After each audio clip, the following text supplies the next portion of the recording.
കർത്താവിന്റെ പരിശുദ്ധ നാമം വാഴ്ത്തപ്പെടുമാറാകട്ടെ. വീണ്ടും ഒരു പ്രാവശ്യം കൂടെ ലൈവിൽ വരുവാൻ കർത്താവ് സഹായിച്ചു.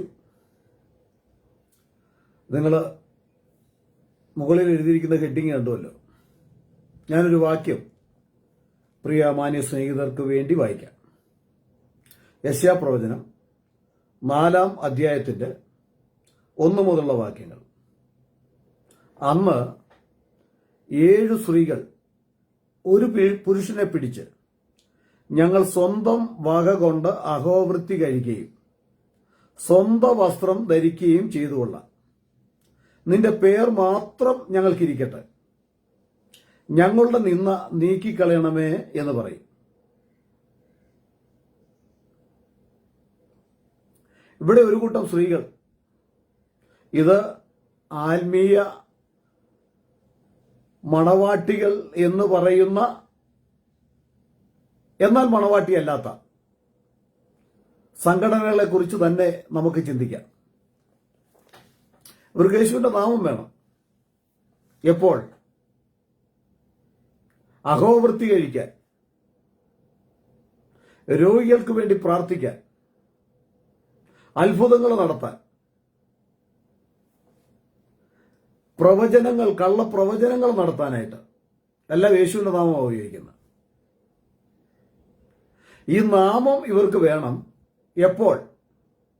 അഹോവൃത്തിക്ക് വേണ്ടി, അവരുടെ സ്വന്തം കാര്യം നടക്കാൻ അല്ലെങ്കിൽ കീശ വീർപ്പിക്കുവാൻ, പണമുണ്ടാക്കാൻ ഉള്ള പദ്ധതിക്ക് വേണ്ടി സുവിശേഷ വേലയെ ഒരു തൊഴിലാക്കി മാറ്റുന്ന ഇവിടുത്തെ പെന്തക്കോ സമൂഹത്തിന് പറ്റിയ ഏറ്റവും വലിയ തെറ്റും, അവര് നാണം കെട്ട ക്രിസ്ത്യാനികൾ എന്ന് പറയുന്നതിൽ തെറ്റില്ല. ഏതൊക്കെ വിഷയത്തിന് വേണ്ടി യേശുവിന്റെ നാമം ഉപയോഗിക്കാം എന്ന് അവർക്ക് അത് പഠിക്കേണ്ട കാര്യമില്ല. അവിടെ വരുമ്പോൾ അവർ യേശുവിന്റെ നാമത്തോട് വളരെയധികം എതിർക്കും. യേശുവിന്റെ നാമത്തെ അങ്ങോട്ട് മാറ്റിവെക്കും. എന്നാൽ സ്വന്തം കീശ വീർപ്പിക്കാൻ വേണ്ടി എവിടെന്നെങ്കിലും സാത്താന്റെ പരിപാടികളുമായിട്ട് വരുമ്പോൾ അത്ഭുതങ്ങൾ നടത്തുക. യേശുവിന് അത്ഭുതം നടത്താൻ പറ്റില്ല എന്നല്ല ഞാൻ പറഞ്ഞതിന്റെ സാരം. യേശു ഇന്നും അത്ഭുതം നടത്തുന്നവനാ. ദൈവമക്കൾ പ്രവചിക്കില്ല എന്നല്ല ഞാൻ പറയുന്നത്. എന്നാൽ കള്ളപ്രവചനത്തിനും പ്രവചനത്തിനും പ്രവാചകന്മാർ ഉപയോഗിക്കുന്നതെല്ലാം യേശുവിന്റെ നാമമാണ്. എന്നിട്ട് അവരുടെ പ്രവൃത്തി മുഴുവൻ യേശുവുമായിട്ട് യാതൊരു ബന്ധവുമില്ല. സ്വന്തം വസ്ത്രം ധരിക്കുക എന്ന് പറഞ്ഞാൽ അവരുണ്ടാക്കി വെച്ചിരിക്കുന്ന ചില നിയമങ്ങളുണ്ട്. ആ നിയമം അനുസരിച്ച് മുൻപോട്ട് പോവുക. യേശു എന്നുള്ള പേര് മാത്രം മതി. അതും ഇങ്ങനെയുള്ള ചില ആവശ്യങ്ങളുടെ മേൽ മാത്രം. അപ്പൊ യഥാർത്ഥത്തിൽ യേശുവിനെ ഇവരൊരു വിൽപ്പന ചരക്കാക്കി മാറ്റിയിരിക്കുക. എന്നിട്ട് മാന്യന്മാരെന്നും ക്രിസ്ത്യാനി എന്നും തിരുസഭയുടെ ദൈവസഭയുടെ അംഗങ്ങൾ എന്നും ജനങ്ങളെ തെറ്റിദ്ധരിപ്പിച്ച് വ്യാജന്മാർ മുൻപോട്ട് പോകുന്നു എന്ന് നമുക്ക് കാണുവാൻ കഴിയുന്നു. യേശുവിന്റെ നാമത്തിന്റെ മഹത്വം വെളിപ്പെടുത്താനും ആ നാമത്തിന്റെ പ്രവൃത്തിക്ക് അനുസരിച്ച് ജീവിക്കുവാനും വിശുദ്ധ ബൈബിൾ നമ്മെ പഠിപ്പിക്കുമ്പോൾ അതൊന്നും അവർക്ക് വേണ്ട. ഇവിടെ നമ്മൾ വായിച്ചു കണ്ടോ, അന്ന് 7 സ്ത്രീകൾ ഒരു പുരുഷനെ പിടിച്ച് ഞങ്ങൾ സ്വന്തം വക കൊണ്ട് അഹോവൃത്തി കഴിക്കുകയും സ്വന്തം വസ്ത്രം ധരിക്കുകയും ചെയ്തുകൊള്ളാം, അതിന്റെ പേര് മാത്രം മതി. അപ്പൊ യേശുവിന്റെ നാമത്തിന്റെ പേരെടുത്തുകൊണ്ട് അവരുടെ സ്വന്തം കലാപരിപാടികൾ അവർ നടത്തുന്നു. കാരണം അതിനൊരു കാരണമുണ്ട്. കൊരിന്ത്യ ലേഖനം 1 കൊരിന്ത്യർ 3-ാം അധ്യായത്തിന്റെ 10-ാം വാക്യം വായിക്കുമ്പോൾ പൗലോസ് പറയുന്നു, എനിക്ക് ലഭിച്ച ദൈവകൃപയ്ക്ക് ഒത്തവണ്ണം ഞാൻ ജ്ഞാനമുള്ള ഒരു പ്രധാന ശില്പിയായി അടിസ്ഥാനമിട്ടിരിക്കുന്നു. മറ്റൊരുത്തൻ മീതെ പണിയുന്നു. അടിസ്ഥാനമിട്ടതിന്റെ മീതെ മറ്റൊരുത്തൻ പണിയുന്നു. താൻ എങ്ങനെ പണിയുന്നു എന്ന് ഓരോരുത്തൻ നോക്കിക്കൊള്ളട്ടെ. യേശുക്രിസ്തു എന്ന ഇട്ടിരിക്കുന്ന അടിസ്ഥാനമല്ലാതെ മറ്റൊന്നിടുവാൻ ആർക്കും കഴിയുകയില്ല. എന്നിട്ട് ഒടുവിൽ പറയുകയാണ്, അവന് ഛേദം വരും അവന്റെ പണി അനുസരിച്ച്. യേശുക്രിസ്തു എന്ന അടിസ്ഥാനത്തിന്മേൽ മാത്രമേ എല്ലാവർക്കും പണി നടക്കുകയുള്ളൂ. ഇവിടുത്തെ എല്ലാ മതവും ഇന്ന് ക്രൈസ്തവ സമൂഹത്തിൽ പേരിൽ നിൽക്കുന്ന എല്ലാ മതങ്ങളും ഇട്ടിരിക്കുന്ന അടിസ്ഥാനം യേശുവിന്റെ നാമത്തിലാണ്. യേശുവിന്റെ പേരും പറഞ്ഞുകൊണ്ടാണ്. യേശുവിന്റെ പേരില എല്ലാ പരിപാടികളും, ഉത്സവമാണെങ്കിലും പെരുന്നാളുകളാണെങ്കിലും വെടിക്കെട്ടുകളാണെങ്കിലും എല്ലാം യേശുവിന്റെ പേരില്ല. പെന്തക്കോസ്തുകാരുടെ എല്ലാ പരിപാടികളും യേശുവിന്റെ പേരില്ല. പക്ഷെ അത്യാവശ്യ രംഗങ്ങളിൽ യേശുവിനെ മാറ്റി നിർത്തുന്ന അടിമകളാണ്, സാത്താന്റെ അടിമകളാണ് പെന്തക്കോസ്തുകാർ മുഴുവൻ. ഒരു നല്ലൊരു ഭാഗം, എല്ലാവരെ കുറിച്ച് പറയാൻ ഞാൻ താല്പര്യപ്പെടുന്നില്ല. കാരണം അവരുടെ ഏത് വിഷയം എടുത്തു നോക്കിയാലും, സ്നാന വിഷയം എടുത്തു നോക്കിയാൽ യേശുവിനോട് പറയും, നീ അങ്ങോട്ട് മാറി നിൽക്കുക, ഞങ്ങൾ നീ പറഞ്ഞ കൽപ്പന അനുസരിക്കുന്നവരാ. നീ ഞങ്ങളോട് പറഞ്ഞില്ലേ പിതാവിന്റെയും പുത്രന്റെയും പരിശുദ്ധാത്മാവിന്റെയും നാമത്തിൽ സ്നാനപ്പെടുത്താൻ, അതുകൊണ്ട് ഞങ്ങൾ ആ നാമത്തിൽ സ്നാനപ്പെടുത്തുന്നവരാ എന്ന് പറഞ്ഞ് പിതാവിന്റെയും പുത്രന്റെയും പരിശുദ്ധാത്മാവിന്റെ നാമത്തിൽ എന്ന് പറഞ്ഞ് ജനങ്ങളെ മുക്കി ഒരു വിധത്തിൽ പറഞ്ഞ ചതിയാ ചെയ്യുന്നത്, കൊടും ചതി. പിതാവിന്റെ പുത്രന്റെ പരിശുദ്ധാത്മാവിന്റെ നാമത്തിൽ സ്നാനപ്പെടുത്താൻ പറഞ്ഞാൽ ആ നാമത്തിൽ തന്നെ സ്നാനപ്പെടുത്തണം. ആ നാമം പറയാതെ ഈ അക്ഷരം പറഞ്ഞതുകൊണ്ട് എങ്ങനെ ആ നാമമാവും? അങ്ങനെയാണെങ്കിൽ ബൈബിൾ പറയുന്നില്ലേ, വിശ്വസിക്കുന്നവരാൽ ഈ അടയാളം നടക്കും, അവരെന്റെ നാമത്തിൽ ഭൂതങ്ങളെ പുറത്താക്കും. അപ്പൊ യേശു പറഞ്ഞ വാക്കനുസരിച്ച് അക്ഷരം പറയാനാണെങ്കിൽ ഭൂതങ്ങളുടെ അടുക്കൽ, ഭൂതം ബാധിച്ച ഒരു വ്യക്തിയുടെ, രോഗിയുടെ അടുക്കൽ ചെന്ന് എന്റെ നാമത്തിൽ, യേശു അങ്ങനല്ലേ പറഞ്ഞു, എന്റെ നാമത്തിൽ ഭൂതങ്ങളെ പുറത്താക്കുമെന്ന്, എന്റെ നാമത്തിൽ പോ പിശാചേ, എന്റെ നാമത്തിൽ സൗഖ്യമാകട്ടെ എന്ന് വേണ്ടേ പറയാൻ? അതിന്റെ പെന്തക്കോസ്തുകാരാ അത്ഭുതങ്ങൾ നടത്തി യേശുവിന്റെ നാമത്തിൽ പണം മാത്രം കീശയിലാക്കി മുൻപോട്ട് പോകുവാൻ ജനങ്ങളെ വ്യാപാര ചരക്കുകളാക്കി മാറ്റുന്ന എന്റെ പെന്തക്കോസ്തുകാരാ. നിനക്ക് അങ്ങനെയൊന്ന് പറയാൻ പറ്റുമോ? ധൈര്യമുണ്ടോ? നിനക്ക് ധൈര്യമുണ്ടോ എന്റെ നാമത്തിൽ പോ പിശാചേ എന്ന് പറയാൻ? യേശു അങ്ങനല്ലേ പറഞ്ഞേ, എന്റെ നാമത്തിൽ ഭൂതങ്ങളെ പുറത്താക്കും. പിതാവിന്റെയും പുത്രന്റെയും പരിശുദ്ധാത്മാവിന്റെ നാമത്തിൽ സ്നാനപ്പെടുത്താൻ പറഞ്ഞാൽ യേശു പറഞ്ഞ വാക്കുകൾ പറഞ്ഞ അക്ഷരം പറഞ്ഞ് സ്നാനപ്പെടുത്തുന്ന സ്നാനമല്ല, കൊടും ചതിവ. ആ ചതിവിൽ നിന്ന് അനേകർ അടിമകളായിരിക്കുക. അങ്ങനെ യേശുവിന്റെ നാമത്തിന് കൊടുക്കേണ്ട സ്ഥലങ്ങളിൽ യേശുവിന്റെ നാമത്തെ ഉപയോഗിക്കുന്നില്ല. ഒരു കല്യാണം നടക്കുമ്പോൾ ആശീർവദിക്കുന്നത് എങ്ങനെയാ? പിതാവിന്റെയും പുത്രന്റെയും പരിശുദ്ധാത്മാവിന്റെയും നാമത്തിൽ ആശീർവദിക്കുക. എവിടെ ബൈബിളിൽ വ്യവസ്ഥ ഉണ്ടോ? ബൈബിളിൽ അങ്ങനെ ഒരു വ്യവസ്ഥയുണ്ടോ? വാക്കിനാലോ ക്രിയാലോ നിങ്ങൾ എന്ത് ചെയ്താലും യേശു ക്രിസ്തുവിന്റെ നാമത്തിൽ ചെയ്യണമെന്നല്ലേ കൊലോസ്യർ 3:17 വായിക്കുന്നത്? അങ്ങനെയല്ലേ പിതാവായ ദൈവത്തിന്റെ മഹത്വം? കൊലോസ്യർ 3:17 നമ്മൾ അത് വ്യക്തമായിട്ട് നമുക്ക് കാണുവാൻ കഴിയുന്ന അങ്ങനെ തന്നെയാണ്. ഞാനൊന്ന് വായിക്കാം.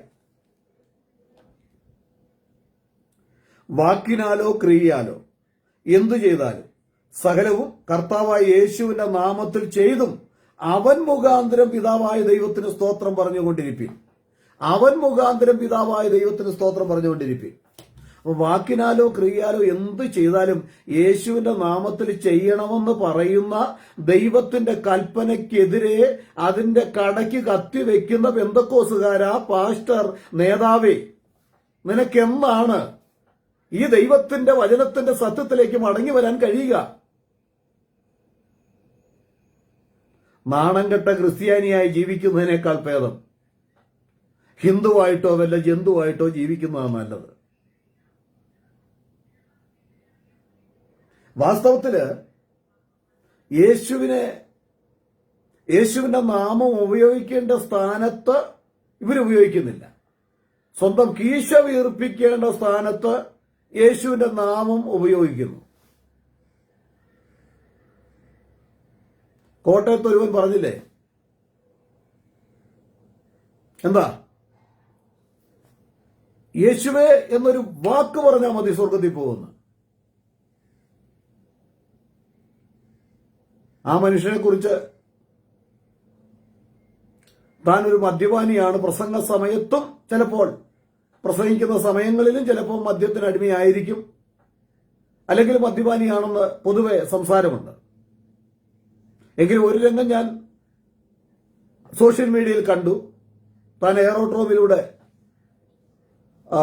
പോകുന്ന ഒരു രംഗം. അത് കാണുമ്പോൾ ഏതൊരു മനുഷ്യനും അറിയാം ഈ ആൾക്കാർ പറയുന്നതിൽ എന്തെങ്കിലും അർത്ഥമുണ്ട് എന്ന് നമുക്ക് മനസ്സിലാകും. അപ്പൊ ഏത് ദുഷ്ടനും ഏത് മനുഷ്യനും യേശുവേ എന്ന് വിളിച്ചാൽ ഉടൻ തന്നെ സ്വർഗം കിട്ടുമെങ്കിൽ അങ്ങനെ പഠിപ്പിക്കുന്നത് താൻ അത് എന്തുകൊണ്ട് പറഞ്ഞു എന്ന് എനിക്കറിയത്തില്ല. ഒരുപക്ഷെ മദ്യപിച്ചതിന് ശേഷം പറഞ്ഞതാണോ, ഞാനത് കേട്ടതാ. മദ്യത്തിന്റെ ലഹരിയിൽ ഒരുപക്ഷെ അബദ്ധങ്ങളൊക്കെ വിളിച്ചു പറയാം. അപ്പൊ പലരും തെറ്റിദ്ധരിച്ചിരിക്കുന്ന യേശുവിന്റെ നാമം ഈ ലോകത്തിൽ കാറ് വാങ്ങിക്കാനും വീട് വയ്ക്കുവാനും അതുപോലെ അനുഗ്രഹം കിട്ടുവാനും ഒക്കെ വേണ്ടി മാത്രം ഉപയോഗിക്കുന്ന നാമമാണെന്ന്. എല്ലാ നാമത്തിനും മേലായ നാമം യേശുവിന്റെ നാമമാണ്. അത് ഉപയോഗിക്കേണ്ട വിധത്തിൽ ഉപയോഗിച്ചില്ലെങ്കിൽ എന്റെ നാമം വൃഥാ എടുക്കരുത് എന്ന് പറയുന്നത് ഇവിടുത്തെ പെന്തക്കോസ്തുകാരോടാ. അവരാണ് യേശുവിന്റെ നാമം ആവശ്യമില്ലാത്ത കാര്യത്തിൽ എടുക്കുന്നത്. രക്ഷ എന്നുള്ള പദ്ധതിയോ വീണ്ടെടുപ്പിനെ കുറിച്ചുള്ള പദ്ധതിയിലോ ഇവർ യേശുവിന്റെ നാമം ഉപയോഗിക്കുന്നില്ല. രക്ഷ എന്നുള്ള പദ്ധതിയുടെ ഒരു ഭാഗമാണ് സ്നാനം എന്നുള്ളത്. വിശ്വസിക്കുകയും സ്നാനം ഏൽക്കുകയും ചെയ്യുന്നവൻ രക്ഷിക്കപ്പെടുമെന്നാണ്. അവിടെ യേശുവിന്റെ നാമം ഇവർക്ക് വേണ്ട. അവിടെ യേശുവിന്റെ നാമത്തെക്കുറിച്ച് ഇവരൊന്നും പറയുന്നില്ല. അതുപോലെ കുടുംബജീവിതത്തിന്റെ അനുഗ്രഹത്തിന് യേശുവിന്റെ നാമം ആവശ്യമാണ്. ആ വിവാഹ സമയത്ത് ഇവർക്ക് യേശുവിന്റെ നാമം മാറ്റി നിർത്തുകയാണ്. അപ്പൊ എത്രമാത്രം ഇവർ യേശുവിന്റെ നാമത്തെ പുച്ഛിക്കുന്നു. ഇവിടുത്തെ യഹോവ സാക്ഷികളും ഇവിടുത്തെ ശബദുകാരും അതുപോലെ ഇവിടുത്തെ തൃത്വ പെന്തക്കോസ്തുകാരും എല്ലാവർക്കും എതിർക്കാനുള്ളത് യേശു നാമക്കാരാണ്. അവരെല്ലാം വന്ന് ഏറ്റുമുട്ടുന്ന യേശു നാമക്കാരുടെ അടുക്കല. അതുകൊണ്ട് ഞങ്ങൾക്ക് ബുദ്ധിമുട്ടൊന്നുമില്ല. എല്ലാവരും എതിർക്കുന്ന യേശു നാമത്തോടാണ്. പണ്ട് പോലെ തുടങ്ങിയതായത് അവന്റെ നാമത്തിൽ അശേഷം മിണ്ടരുത്, അവന്റെ നാമം ഇവിടെ ഉച്ചരിക്കാൻ പാടില്ല എന്ന് പറഞ്ഞ് തർജ്ജനം ചെയ്ത പാർട്ടികളാണ്. അവരുടെ കൊച്ചുമക്കള് ഇന്ന് പെന്തക്കോസിലുണ്ട്. പിന്നെ മറ്റ് യഹോവ സാക്ഷികളിലും ശബദിലുമെല്ലാം അവിടെ മുഴുവൻ അത് നിറഞ്ഞിരിക്കുകയാണ്. അപ്പൊ യേശുക്രിസ്തുവിന്റെ നാമക്കാരോടാണ് ഇവർക്കെല്ലാം എതിർപ്പ്. യേശുക്രിസ്തുവിന്റെ നാമത്തോടാണ് ഇവർ എതിർക്കുന്നത്, വെല്ലുവിളിക്കുക. അപ്പൊ തന്നെ ചിന്തിക്കാം, സാമാന്യ ബോധമുള്ളവർക്ക് ചിന്തിക്കാം, യേശുക്രിസ്തുവിന്റെ നാമം മഹത്വമേറിയ നാമമാണ്, അത് ശ്രേഷ്ഠമേറിയ നാമമാണ്. ഹല്ലേലൂയ. യേശുവിന്റെ നാമക്കാരൻ എന്ന് പറയുന്നതിൽ ഭയങ്കര അഭിമാനമാണ്. ഹല്ലേലൂയ. യേശുക്രിസ്തുവിന്റെ നാമക്കാരൻ എന്ന് പറയുന്നതിൽ വളരെ ആത്മാഭിമാനം തോന്നുന്നുണ്ട്. അതും ഈ അന്ത്യകാലത്ത് അതിനുവേണ്ടി നിൽക്കാൻ ഉള്ള ഭാഗ്യം സ്വർഗത്തിലെ തമ്പുരാൻ തന്നല്ലോ എന്ന് പലപ്പോഴും ചിന്തിച്ച് നിറകണ്ണുകളോടെ ദൈവത്തിന് നന്ദി പറഞ്ഞിട്ടുണ്ട്. ഹല്ലേലൂയ.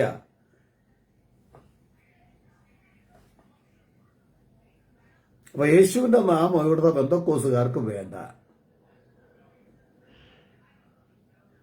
അതുകൊണ്ടാണ് സ്ത്രീകൾ ഒരു പുരുഷനെ പിടിച്ചിട്ട് നിന്റെ നാമം മാത്രം ഞങ്ങൾ എടുത്തോളാം, ഞങ്ങൾ സ്വന്തം കാര്യം നോക്കിക്കോളാം, സ്വന്തം അഹോവൃത്തി, സ്വന്തം വസ്ത്രം, നിന്റെ വസ്ത്രവും നീ പറഞ്ഞിരിക്കുന്ന വസ്ത്രവും വിശുദ്ധ ജീവിതവും നീ പറഞ്ഞിരിക്കുന്ന ആ പദ്ധതികളൊന്നും ഞങ്ങൾ ഉപയോഗിക്കുന്നില്ല. കർത്താവിന്റെ വസ്ത്രമൊന്നും ഞങ്ങൾക്ക് വേണ്ട. കർത്താവിന്റെ നീതിയുടെ വസ്ത്രവും കർത്താവിന്റെ പ്രമാണങ്ങളൊന്നും വേണ്ട. ഞങ്ങൾക്ക് സ്വന്തമായിട്ട് ഞങ്ങൾ കൂട്ടിത്തുന്നിയ വസ്ത്രങ്ങളുണ്ട്, അത് ധരിച്ചോണ്ട് ഞങ്ങൾ നിന്റെ നാമം ഒന്ന് ഉപയോഗിച്ചോട്ടെ. എവിടെയാ? കീശ വീർപ്പിക്കാൻ വേണ്ടി മാത്രം. എന്റെ നാണം കെട്ട ക്രിസ്ത്യാനി, എന്റെ നാണം കെട്ട പെന്തക്കോസ്തുകാരാ, നീ എത്ര കാലം യേശുവിന്റെ നാമത്തോട് എതിർക്കുകയും വെല്ലുവിളിക്കുകയും ചെയ്യുന്നുവോ അത്രയും നിന്റെ ശാപം നിന്റെ കുടുംബത്തിനും നിന്റെ വ്യക്തിപരമായ ജീവിതത്തിനും നിന്റെ തലയിലേക്ക് നീ അത് കൂട്ടിവെച്ചുകൊണ്ടിരിക്കുകയാണ്. ഞങ്ങൾ സ്വന്തം വസ്ത്രം ഉപയോഗിച്ചോളാമെന്ന്, സ്വന്തം വക കൊണ്ട് ജീവിച്ചോളാമെന്ന്. എത്ര വളരെ വിചിത്രമായിരിക്കുന്നു. ഞങ്ങൾ സ്വന്തം വസ്ത്രം ധരിച്ചോളാം, സ്വന്തം വക കൊണ്ട് ജീവിച്ചോളാം, നിന്റെ നാമം മാത്രം മതി. അല്ലേ പെന്തക്കോസുകാരാ? അല്ലേ പാസ്റ്റർ? അല്ലയോ സംഘടനാ നേതാവേ? നിനക്കിനി എന്ന് ഈ ബോധം വെക്കും? യേശുവിന്റെ നാമത്തിന്റെ മഹത്വം എന്നു നീ ലോകത്തോട് വിളിച്ചറിയിക്കും? യേശുവിന്റെ നാമത്തിൽ എന്ന് ജനത്തെ സ്നാനപ്പെടുത്തുവാൻ നീ ദൈവകൽപ്പന അനുസരിക്കും? അതോ അവസാനം വരെ മത്സരിച്ച് കുറെ സംഘടനയിലെ ആൾക്കാരെല്ലാം കൂടെ ചെന്ന് സമയമാ എന്റെ അകത്തിൽ ഞാൻ സ്വർഗത്തിലേക്ക് യാത്ര ചെയ്യുന്നുവെന്ന് പാട്ടും പാടിക്കൊണ്ട് കുഴിച്ചു മൂടുക, സ്വർഗത്തിൽ പോകും എന്ന് വിശ്വസിച്ച് ഇങ്ങ് പോരുകയും ചെയ്യുക? ജീവിതമൊന്നും വേണ്ട. സ്വന്തം വസ്ത്രം ഉപയോഗിച്ചവൻ, സ്വന്തം പദ്ധതി പ്രകാരം ബുദ്ധിക്ക് ദൈവജനം പറയുന്നു സ്വന്തം വിവേകത്തിൽ ഊന്നരുതെന്ന്. സ്വന്തം വിവേകത്തിൽ ഊന്നരുത്. ഇന്ന് പലർക്കും പറയാനുള്ളത് അത് തന്നെയല്ലേ? സ്വന്തം വിവേകത്തിൽ ഊന്നുക. ഞാനതങ്ങനെ ചെയ്തില്ലായിരുന്നെങ്കിൽ, ഞാൻ അങ്ങനെ ചെയ്തതുകൊണ്ടാ എനിക്കത് ലഭിച്ചത്, ഞാൻ അങ്ങനെ ചെന്നതുകൊണ്ടാ അത് കിട്ടിയത്, ഞാൻ അത് അങ്ങനെ ആ ബുദ്ധി പ്രയോഗിച്ചില്ലായിരുന്നെങ്കിൽ സംഗതി ഒന്നും നടക്കുകയില്ലായിരുന്നു. അപ്പൊ എന്റെ ബുദ്ധി, എന്റെ കഴിവ്, എന്റെ ഓട്ടം, എന്റെ സാമർഥ്യം കൊണ്ടാ ഇതെല്ലാം നേടിയത് എന്നല്ലേ പെന്തക്കോസുകാരാ നിനക്ക് എല്ലാ ആഴ്ചയിലും സാക്ഷ്യം പറയാനുള്ളത്? അപ്പൊ നീ സ്വന്തം വസ്ത്രം ധരിക്കുന്നവനും സ്വന്തം വിവേകത്തിൽ ഊന്നുന്നവനുമാ. നിന്റെ ജീവിതത്തിൽ ദൈവവുമായിട്ട് ഒരു ബന്ധവുമില്ല. പിന്നെ യേശുവിന്റെ നാമം എടുക്കുന്നു. ആ ധനവാനായ മനുഷ്യൻ വിളവ് എല്ലാ വർഷത്തേക്കാൾ കൂടുതൽ വിളഞ്ഞു. താനും പറഞ്ഞു ഇങ്ങനെയല്ലേ, ഇതാ വളരെ വർഷം നിനക്ക് വേണ്ടുന്നതൊക്കെയും നീ സ്വരൂപിച്ചു വച്ചിരിക്കുന്നു. നിന്റെ ബുദ്ധി, നിന്റെ കഴിവ്, നിന്റെ ആരോഗ്യം, നിന്റെ പണി, നീ ഇത് സ്വരൂപിച്ചു വച്ചിരിക്കുക. ഇനി അനേക വർഷം നിനക്ക് വേണ്ടുന്നതെല്ലാം അവിടെ ഉണ്ട്. ഇനി ഒരു കാര്യം കൂടെ ചെയ്താൽ മതി. എന്റെ കളപ്പുര, എന്റെ ഈ പദ്ധതി ഒന്നുകൂടെ ലോകം അറിയണം. അപ്പൊ എന്റെ കളപ്പുര, എന്റെ പദ്ധതി എല്ലാവരും അറിയത്തക്ക വിധത്തിൽ അതിനെ ഒന്ന് പൊളിച്ചു പണിയാം. എല്ലാം പൊളിച്ചു പണിയും നീ നിന്റെ വിവേകത്തിനനുസരിച്ച്, നിന്റെ ബുദ്ധിക്കനുസരിച്ച്, സ്വന്തം വിവേകത്തിൽ ഊന്നിക്കൊണ്ട് നിന്റെ പൊളിച്ചുപണിയല്ല ഒരിക്കൽ പൊളിച്ചടുക്കപ്പെടുന്ന നിമിഷമുണ്ട് എന്ന് സ്നേഹിത, പാസ്റ്ററെ, പെന്തക്കോസ് ലീഡേഴ്സ് എല്ലാവരും ഒന്ന് അറിഞ്ഞെങ്കിൽ ഇവിടുത്തെ മതത്തിന്റെ, ക്രിസ്തീയ മതത്തിന്റെ നേതാക്കന്മാരെല്ലാം അറിഞ്ഞിരിക്കണം. ഇത് കല്ലിന്മേൽ കല്ലു ശേഷിക്കാതെ ഇടിഞ്ഞു പോകുന്ന കാലം വരും. നിന്റെ പണിയും നിന്റെ സംഘടനയും നിന്റെ പദ്ധതിയും മുഴുവൻ പൊളിയും. സംശയമൊന്നുമില്ല. നീ എന്തിനു വേണ്ടി യേശു നാമം എടുക്കുന്നത്? രക്ഷയുടെ പദ്ധതിക്ക് വേണ്ടിയാണോ? രക്ഷയ്ക്ക് വേണ്ടിയുള്ള പദ്ധതിക്ക് വേണ്ടി രക്ഷണ്യ നാമമാണ് യേശുവിന്റെ നാമമെന്ന് നീ ഇന്നും വിശ്വസിക്കുന്നില്ല. നിന്റെ ചൊറി മാറാനും നിന്റെ രോഗം മാറാനും വേണ്ടി മാത്രം നീ ഉപയോഗിക്കുക. അതുകൊണ്ട് നിനക്കുള്ള നന്മയെല്ലാം ഇവിടെ വെച്ച് തന്നെ തന്നങ്ങ് തീർക്കും. ഇന്ന് കാണത്തില്ലേ ഗോവിന്ദച്ചാമി തൂക്കാൻ വെച്ചിരിക്കുക. പുള്ളി ചോദിക്കുന്ന കാര്യം അവിടെ കൊടുക്കുന്നത്. ബിരിയാണി, ചിക്കൻ ബിരിയാണി, അതുപോലെ പൊറോട്ട എല്ലാം തന്റെ ഇഷ്ടത്തിനുള്ളത് അങ്ങ് കൊടുത്തുകൊണ്ടിരിക്കുക. നീ ചോദിക്കുന്നതെല്ലാം നിനക്ക് കിട്ടുന്നില്ലേ? കാരണം നിനക്ക് യേശുവിന്റെ നാമം വേണ്ട. സ്നാന സമയത്ത് യേശുവിനെ മാറ്റി നിർത്തിക്കൊണ്ട നീ അവന്റെ വാക്ക് അക്ഷരം പറഞ്ഞുകൊണ്ടാണ് നീ ഉപയോഗിക്കുന്നത്. അക്ഷരം കൊല്ലുന്നു, ആത്മാവാണ് ജീവിപ്പിക്കുന്നതെന്ന് വിശുദ്ധ ബൈബിൾ പഠിപ്പിക്കുന്നുണ്ട്. എന്നിട്ട് നിനക്കത് പ്രശ്നമല്ല.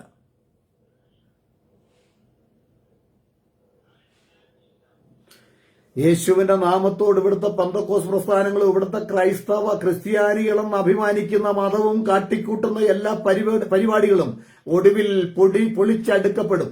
അതിന്റെയൊക്കെ ചില തെളിവുകളാണ്. ഇന്ന് ചില മതങ്ങൾ കാണത്തില്ലേ തമ്മിലടി. ഞാനൊരിക്കല് എന്റെ ഒരു സ്നേഹിതൻ ഒരച്ഛനുണ്ട്. അദ്ദേഹത്തിന്റെ അമ്മ മരിച്ചപ്പോൾ ഞാൻ പോയിരുന്നു. അതിനുശേഷമായിട്ട് അവരുടെ പള്ളിയിൽ ചെന്നു. പള്ളിയിൽ ചെന്ന് കഴിഞ്ഞപ്പോൾ ഈ ഭൗതിക ശരീരം വെച്ചിട്ട് ആ പള്ളിയുടെ പുരോഹിതൻ അങ്ങ് പോയി. മറ്റേ മകൻ, ഈ അമ്മയുടെ മകൻ ഒരു പുരോഹിതൻ അമേരിക്കയിൽ യാക്കോബ സഭയുടെ ഫാദറാണ്, ഓർത്തഡോക്സ്. ഇവിടെ ഈ ഫാദർ പോയി വളരെ സമയം കഴിഞ്ഞിട്ടും പുള്ളി അടക്കുന്ന നടപടികളൊന്നും നോക്കുന്നില്ല. അപ്പോ ഞാൻ ചോദിച്ചു, എന്താ ഇങ്ങനെ? ഒന്ന പറഞ്ഞു, ഈ മകൻ അവിടെ വേറൊരു ഗ്രൂപ്പുകാരനാണ്, ഇത് അപ്പനും അമ്മയും ഇവിടെ മറ്റേ ഗ്രൂപ്പാണ്. പുള്ളി വേറെ ഗ്രൂപ്പായിരുന്നു. ഈ കക്ഷികൾ ചേർന്നു, മെത്രാൻ കക്ഷി, വാവക്കക്ഷി, പിന്നെ എന്തൊക്കെയോ തർക്കങ്ങളും വാദങ്ങളും ഒക്കെ അവിടെ നടന്നു. പിന്നെ അടക്കി. എന്താ കാരണം? യേശുക്രിസ്തുവിന്റെ നാമത്തിന്റെ ഉപദേശത്തിനനുസരിച്ച് സംഘടനകള് എന്ന് അഭിമാനിക്കുന്ന, ക്രിസ്ത്യാനികളെന്ന് അഭിമാനിക്കുന്നവര് യാത്ര ചെയ്യുവാൻ തടസ്സം. സ്വന്തം അഹോവൃത്തി കൊണ്ട് കഴിയുക, സ്വന്തം വസ്ത്രം ധരിക്കുക, പിന്നെ പ്രാർത്ഥനാ സമയത്ത് നാമം, യേശുവിന്റെ നാമം, ഞങ്ങൾ യേശുവിന്റെ ആൾക്കാരാണെന്ന് പറയുക. ഇത്രയേ ഉള്ളൂ. ഇതാണ് ഇന്ന് പെന്തക്കോസ്തിനും പറ്റിയിരിക്കുന്ന അപകടം. അവരുടെയൊക്കെ മെയിൻ ഹെഡ് ഓഫീസിൽ അവരുടെ ഇലക്ഷന്റെ സമയത്ത് ചെല്ലണം ഈ ആത്മീയ വീരന്മാരുടെ പരാക്രമങ്ങൾ കാണണമെങ്കിൽ. ഇപ്പൊ ഈ സോഷ്യൽ മീഡിയയൊക്കെ വളരെ ശക്തമായതുകൊണ്ട് സോഷ്യൽ മീഡിയയിലൂടെയും നമ്മളത് കണ്ടുകൊണ്ടിരിക്കുക. എല്ലാ പെന്തക്കോസ്ത് സഭകളിലും അവരുടെ ഇലക്ഷന്റെ സമയത്ത് എന്നാൽ ഇവരുടെ മനോഭാവത്തിനെല്ലാം മാറ്റമാണ്. സത്യത്തിൽ ഇലക്ഷനെ കുറിച്ച് നന്നായിട്ട് പഠിച്ചാൽ, അത് എവിടുന്ന് ആരംഭിച്ചു എന്ന് പഠിച്ചാൽ, അതിന്റെ ആരംഭം എവിടെയാണ് എന്ന് പഠിച്ചാൽ നാണിച്ച് തലതാഴ്ത്തേണ്ടതായിട്ട് വരും. ഇലക്ഷൻ പ്രചരണം രാഷ്ട്രീയക്കാർ നടത്തുന്നതിനേക്കാൾ വെല്ലുവിളിച്ച് മുൻപോട്ട് പോകുന്ന രംഗങ്ങളാണ് നമുക്ക് കാണാൻ കഴിയുന്നത്. ഇതൊക്കെ കാരണം എന്താ? യഥാർത്ഥ യേശുക്രിസ്തുവിന്റെ നാമത്തെ മറന്ന്, യേശുക്രിസ്തുവിന്റെ നാമത്തെ പുച്ഛിച്ച്, യേശുക്രിസ്തുവിന്റെ നാമം എന്ന് കേട്ടാൽ പെട്ടെന്ന് അവരുടെ വാദഗതികൾ മറ്റൊരു വിധത്തിലാകും. പണ്ട് ഇവിടെ കൊച്ചിയില് നമ്മുടെ ഒരു ദൈവദാസൻ റോഡിലൂടെ നടന്നു പോകുമ്പോൾ ഒരു തൃത്ത പെന്തക്കോസ്തിലെ സഭാ ഹാളിൽ വെച്ച് യേശു നാമക്കാരെന്ന് പറയുന്ന ദുരുപദേശകര് നിങ്ങൾ വീട്ടിൽ കയറ്റരുത്, യേശു നാമത്തിൽ ഉള്ളവരെ നിങ്ങൾ യേശു നാമക്കാര് പിശാചിന്റെ ഉപദേശകരാണ് എന്ന് മൈക്കിലൂടെ, മൈക്കെന്ന് പറഞ്ഞാൽ മൈക്കിങ്ങനെ ഈ പണ്ട് ഉണ്ടായിരുന്ന മൈക്കുണ്ടല്ലോ, ആ സ്പീക്കർ, അതിലൂടെ ഇങ്ങനെ വിളിച്ചു. അധികം പേർക്ക് കേൾക്കത്തില്ല, റോഡിലൂടെ പോകുന്നവർക്കൊക്കെ കേൾക്കാം. ഇപ്പോൾ അങ്ങനെയുള്ള അത് നമ്മുടെ ആലയങ്ങളിലൊന്നും കാണുന്നില്ല. ഇന്ന് മുസ്ലിമിന്റെ പള്ളിയുടെ മുകളിലോ ചില സ്ഥലങ്ങളിലൊക്കെ മാത്രമേ ഉള്ളൂ. ഇന്ന് ബോക്സ് ആണല്ലോ സാധാരണ ഉപയോഗിക്കുന്നത്. അത് കഴിഞ്ഞ് അതിന്റെ പിറ്റേ ആഴ്ചയിൽ അവിടെ യേശുക്രിസ്തു നാമക്കാരുടെ ഒരു കൺവെൻഷൻ നടന്നു. ഈ കൺവെൻഷനിൽ ഒടുവിലത്തെ ദിവസം ഞാൻ അതൊന്ന് പ്രസംഗിച്ചത്. പ്രസംഗത്തിന്റെ സമയത്ത് ഇതിന് തൊട്ടടുത്ത് തൃത്തക്കാരുടെ സഭയുണ്ട്. അതുപോലെ തന്നെ അതിന്റെ പല ആൾക്കാരും പ്രസംഗം കേൾക്കാൻ വേണ്ടിയല്ല, അതിന്റെ ന്യൂനത കണ്ടുപിടിക്കുവാനായിട്ട് അതിന്റെ പരിസരങ്ങളിലൊക്കെ വന്ന് പതിയിരിക്കുന്നുണ്ട് എന്ന് മനസ്സിലായി. ഏതായിരുന്നാലും ഞാൻ വിശ്വാസികളോട് ചോദിച്ചു, നിങ്ങൾ പിശാചിനെ കണ്ടിട്ടുണ്ടോ? സാത്താനെ കണ്ടിട്ടുണ്ടോ? ഇല്ല. ആരുമില്ലേ? ഇല്ല. സാത്താനെ കാണണമെന്ന് ആഗ്രഹമുണ്ടോ? സാത്താന്റെ രൂപം കാണണമെന്ന് ആഗ്രഹമുണ്ടോ? കുറച്ചു പേര് പറഞ്ഞു ഉണ്ടെന്ന് പറഞ്ഞു. അവിടെ തന്നെ ഞാൻ പറഞ്ഞു, എന്നാ ഒരു കാര്യം ചെയ്യ്, ഇവിടെയുള്ള പെന്തക്കോസ്തുകാർ പാസ്റ്റർമാർ താമസിക്കുന്നുണ്ടെങ്കിൽ അവരുടെ വീടിന്റെ മുറ്റത്ത് ചെന്നിട്ട് അവരെ വിളിച്ചിട്ട് പക്ഷേ ഞാൻ കർത്താവായ യേശുക്രിസ്തുവിന്റെ നാമക്കാരനാണെന്ന് ചങ്കത്ത് കൈവച്ച് യേശുക്രിസ്തുവിന്റെ നാമക്കാരനാണെന്ന് ഒന്ന് പറഞ്ഞാൽ മതി. അപ്പോൾ തന്നെ ആ പാസ്റ്ററിന്റെ മുഖത്തിന്റെ പ്ലാൻ മാറുന്നത് കാണാം. അതാണ് സാത്താന്റെ രൂപം എന്ന് ഞാൻ പറഞ്ഞു.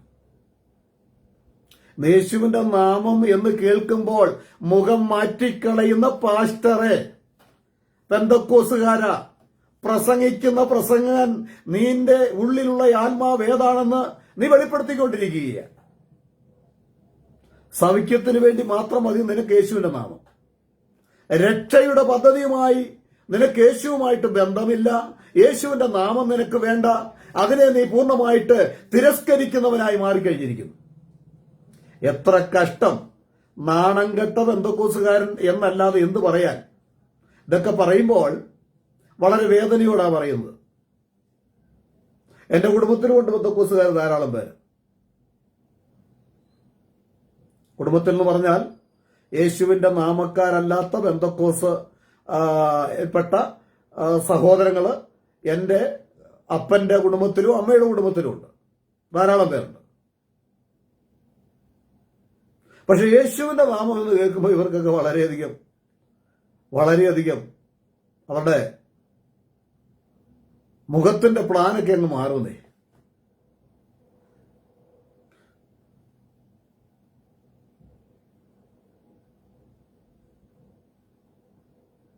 ഇവരുടെ എല്ലാ പ്രവൃത്തികളിലും വീക്ഷിച്ചിട്ടുണ്ട്. വളരെയധികം യേശുവിന്റെ നാമത്തെ ഇത്രമാത്രം പുച്ഛിക്കുന്നത് ഇവിടുത്തെ ഹിന്ദുക്കളല്ല, ഇവിടുത്തെ മുസ്ലിങ്ങളല്ല. യേശുവിന്റെ നാമത്തെ പുച്ഛിക്കുന്ന ഒരു വലിയ ഗ്രൂപ്പ് ഒന്നിച്ച്, യഹോവ സാക്ഷി, ശബത്ത്, പെന്തക്കോസുകാർ ഒന്നിച്ച് യേശുക്രിസ്തുവിന്റെ നാമത്തോട് എതിർത്തുകൊണ്ട്, വെല്ലുവിളിച്ചുകൊണ്ട് മുൻപോട്ട് പോകുമ്പോഴും ഞങ്ങൾ അഭിമാനത്തോടെ പറയുന്നു, ഞങ്ങളുടെ ജീവന്റെ പ്രമാണം, ഞങ്ങളെ ജീവിപ്പിച്ച നാമം, ഞങ്ങളെ രക്ഷിച്ച നാമം, മറ്റൊരുത്തരിലും രക്ഷയില്ല. നാം രക്ഷിക്കപ്പെടുവാൻ ആകാശത്തിന്റെ കീഴിൽ മനുഷ്യരുടെ ഇടയിൽ നൽകപ്പെട്ട യേശു എന്നുള്ള നാമം അല്ലാതെ വേറൊരു നാമമില്ല. ഒരു തൃത്വനാമമില്ല. ഒരു തൃത്വനാമം ഞങ്ങൾക്ക് വേണ്ട. ഒരു ത്രിയേക യേശുവിനെ ഞങ്ങൾക്ക് വേണ്ട. ത്രിയേക യേശു, ത്രിയേക തൃത്വത്തിൽ രണ്ടാമനായ യേശു വിശുദ്ധ ബൈബിളിലെ യേശുവല്ല, അത് സാത്താനികമാണ് എന്ന് പൂർണ്ണമായി മനസ്സിലാക്കിക്കൊണ്ട് ഞങ്ങൾ അന്ത്യം വരെ, അവസാന ശ്വാസം വരെ ഈ കർത്താവായ യേശു ക്രിസ്തുവിന്റെ നാമത്തിനു വേണ്ടി നിൽക്കും, സംസാരിക്കും. ഏത് പൈശാചിക ശക്തിയോടും യേശുവിന്റെ നാമത്തിൽ പോരാടിക്കൊണ്ട് മുന്നേറുവാനുള്ള കൃപ കർത്താവ് തരും. ഈ സത്യം നിങ്ങൾ അറിയാതെ പോകരുത്. ഇവിടുത്തെ പെന്തക്കോസ് പാസ്റ്റർമാർ ഒത്തിരി അനുഭവമുള്ളവരാ. ഞാൻ കൂടുതൽ പെന്തക്കോസ് പാസ്റ്റർമാരെ എടുത്തു പറയുന്നത് എന്താണെന്ന് അറിയാമോ? കൂടുതൽ പ്രാർത്ഥിക്കുന്നവരും കൂടുതൽ അനുഭവമുള്ളവരും അവരാ. അവരനുഭവം കണ്ടിറങ്ങി തിരിച്ചവരാ. പക്ഷെ ഈ നാമത്തോട് അവർ പുച്ഛിക്കുന്നു. വേദപണ്ഡിതന്മാരെന്ന് ദുരഭിമാനിക്കുന്ന ചില പാസ്റ്റർമാരുടെ ഭോഷത്വം കേട്ട് ഈ പാവപ്പെട്ട വിശ്വാസികളും ഈ പാവപ്പെട്ട പാസ്റ്റർമാരും അത് വിശ്വസിച്ച് മുൻപോട്ട് പോകുന്നു. നിങ്ങൾ എത്ര കാലം മുൻപോട്ട് പോകും? ഒറ്റ ആയുസേ ഉള്ളൂ. ഈ ആയുസിൽ യേശുവിന്റെ നാമത്തിന്റെ മഹത്വവും ഏകദൈവ വിശ്വാസത്തിന്റെ അടിസ്ഥാനവും അറിഞ്ഞ് മുന്നേറുവാൻ ദൈവമായ കർത്താവ് സകല മലയാളിക്കും സകല പെന്തക്കോസുകാരനും ഇടയാകട്ടെ എന്ന് പ്രാർത്ഥിച്ചുകൊണ്ട് ഞാനിവിടെ നിർത്തുന്നു. വീണ്ടും നമുക്ക് കാണാം, ദൈവം അനുവദിച്ചാൽ. കർത്താവ് അനുഗ്രഹിക്കട്ടെ.